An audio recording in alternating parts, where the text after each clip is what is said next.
एक बार की बात है, एक 9 साल का सोनू नाम का लड़का था। एक सुबह सोनू ने चाहा कि उसे स्कूल न जाना पड़े क्योंकि उस दिन स्कूल में उसकी एक परीक्षा थी जिसके लिए उसने पढ़ाई नहीं की थी। क्योंकि वह अपने मोबाइल पर माइनक्राफ्ट खेलने में बहुत व्यस्त था। सोनू मोबाइल पर गेम खेलने में ही अपना सारा समय बर्बाद करता था। कुछ दिन पहले उसके मम्मी और पापा ने उससे कहा था कि अगर परीक्षा में उसके खराब नंबर आए तो उसे वापस बोर्डिंग स्कूल जाना होगा। सोनू को बोर्डिंग स्कूल पसंद नहीं था क्योंकि पिछली बार जब वो गया था तो दूसरे लड़कों ने उसे झील में कूदाने की कोशिश की थी। टीचर ने उसे पकड़ लिया और सोनू बहुत मुश्किल से बच पाया था। सोनू वास्तव में बोर्डिंग स्कूल वापस नहीं जाना चाहता था। आज जब स्कूल जाने का समय हुआ तो सोनू ने घर पर ही रहने की गुहार लगाई, लेकिन उसकी मां ने कहा नहीं। और उसकी मां ने उसे स्कूल छोड़ दिया और उसे एक नई पेंसिल दी और उसके टेस्ट के लिए शुभकामनाएं दी। सोनू जैसे ही अपने क्लासरूम में पहुंचा, टीचर ने कहा कि टेस्ट लंच के बाद होगा। दोपहर के भोजन के समय सोनू ने वास्तव में बहुत कठिन पढ़ाई की, इतना कठिन कि वो खाना खाना भी भूल गया।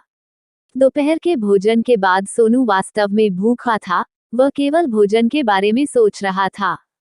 जैसे ही सोनू अपनी मेज पर बैठा, उसने खुद से कहा, काश मेरी पेंसिल मेरे लिए सब कुछ लिख देती और सभी उत्तर सही हो जाते। जब उसको टेस्ट पेपर मिला तो कुछ जादुई हुआ। उसकी पेंसिल ने उसके लिए जवाब लिखना शुरू कर दिया। सोनू चकित था और उसे बहुत राहत मिली। जब सोनू को उसका टेस्ट पेपर वापस मिला तो उसने देखा कि उसे 100% मिला है, तो उसने हर परीक्षा के लिए अपनी जादुई पेंसिल का इस्तेमाल करना शुरू कर दिया। कुछ हफ्तों के बाद सोनू की जादुई पेंसिल लिखने के लिए बहुत छोटी हो गई थी। सोनू के टीचर ने उससे कहा कि इसे फेंक दो और एक नया ले आओ। सोनू इसे फेंकना नहीं चाहता था क्योंकि वह जानता था कि यह जादुई पेंसिल है, लेकिन उसने वही किया जो टीचर ने कहा था। जब सोनू घर आया तो उसने अपनी मां से एक नई पेंसिल मांगी, लेकिन सोनू की मम्मी ने कहा कि उसके पास पेंसिल समाप्त हो चुकी है क्योंकि साल लगभग खत्म हो चुका था। अगले दिन सोनू का रिपोर्ट कार्ड मेल में आया। सोनू ने अपने सभी विषयों में वास्तव में अच्छा प्रदर्शन किया और उसके माता पिता को वास्तव में उस पर गर्व था। बाद में उस शाम सोनू के पिता ने उसे एक उपहार दिया। सोनू ने उसे खोला और वह एक नया चमकदार पेन था।